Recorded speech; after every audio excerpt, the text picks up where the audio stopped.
Meanwhile, there's a resolution in the lower house that cites President Aquino for his government's handling of the Zamboanga. For a report from Freddie Abando. For 7 days, President Aquino's commander-in-chief was in Zamboanga City to manage the crisis triggered by Miswari's loyalists out to sow terror, which left a trail of death and destruction. Because of this, Congressman Ben Evertone filed a resolution which has gained the support of the majority, which cites the president's leadership in the midst of the crisis to secure the people, rescue hostages, and prevent the spread of the siege to other parts of the Zamboanga Peninsula. I think it is unfair for several sectors to accuse the president of mishandling the Zamboanga crisis, when in fact he was there hands-on, directly taking care of not only the troops but the victims as well, and in fact including the post-crisis situation, the rehabilitation process. So we deemed it proper here in Congress to acknowledge the president's efforts to resolve the Zamboanga crisis with less. Otherwise, it could have spilled over to other provinces. To speed up the recovery of the city, the president was quick to order the release of 6 billion pesos to deal with recovery and rebuilding efforts in areas which were destroyed by the Miswari forces. Secretary Teresita Delas, the presidential advisor for peace, stressed the president's commitment to win the peace.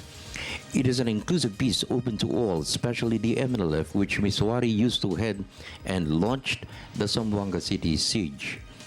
Delas said the talks between the government and the MILF is close to striking a deal which will be the basis in drafting a law which will lead to the creation of a Bangsamoro state. Part of the deal is a Bangsamoro development plan which will serve as the framework to develop areas to be covered in the new Bangsamoro. It will include the 5 provinces of the Yarn and towns in North Cotabato which voted to be included in the last referendum to expand its coverage.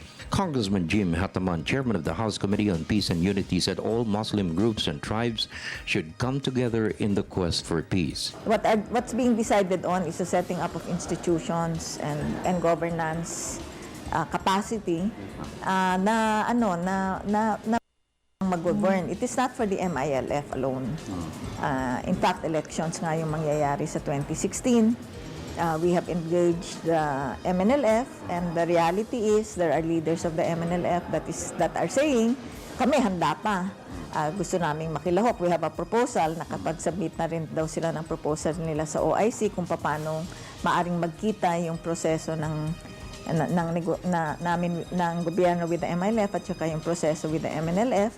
So as far as we're hearing, and communities continue to say gusto nila ng peace and development. Nakadepende yan sa lahat eh. Pero I believe yung sa sincerity ng MI, yung sincerity rin ng gobyerno, na hopefully magkaroon ng substantial effect doon sa post-agreement.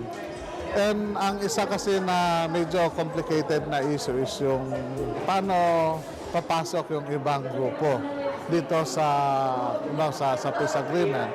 And we've been asking also yung OPA, paano yung concretely yung ginagawa. No? Pero hopefully, sooner or later, magkakaroon ng substantial na result yung may studies nila. For the People's Television Network, this is Freddie Abando reporting.